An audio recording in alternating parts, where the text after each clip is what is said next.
Իսկանդարյան ամփոփելով այսօրվա հանդիպումը ձեզ համար պարզ դարձավ օրինակ թե ինչու են հաճախ այսպես միջազգային տարբեր կառույցներ ոչ լավ պատկերացում կազմում այս խնդրի մասին, ինչ ասացիք նրանց, ինչն էր իրենց համար նորություն։ Բնականաբար մեզ համար հասկանալի էր ինչու նրանք այդքան էլ ինֆորմացված չեն, սա եւս մեկ անգամ փաստում է, որ Հայաստանի այս քաղաքական կուրսը չի ներկայացնում արցախցիների խնդիրները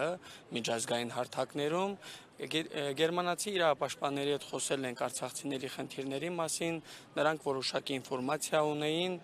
եւս տրամադրել ենք հատուկ դեպքեր, որոնք տեղի են ունեցել, խոշտանգումներ են տեղի ունեցել Արցախում 2023 թվականին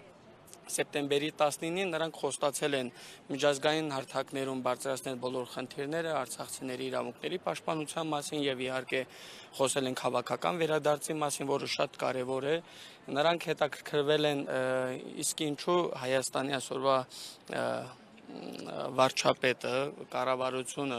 միջազգային հարթակներում չի բարձրացնում արցախցիների խնդիրները, նույնիսկ անհարմար էր մեզ համար, չգիտեինք ինչ ասել, երբ որ եվրոպացի, այսպես ասած, մարդիկ հետաքրքրվում են մեր խնդիրներով, ունեցել ենք բավականին լավ քննարկումներ, սա շատ կարևոր էր մեզ համար այնքանով, որ նրանք եւս մի հարթակում կբարձրաձայնեն բոլոր խնդիրները։ Ներկայացրել ենք մարտի 29-ից մինչ օրս տեղի ունեցած process-ի մասին,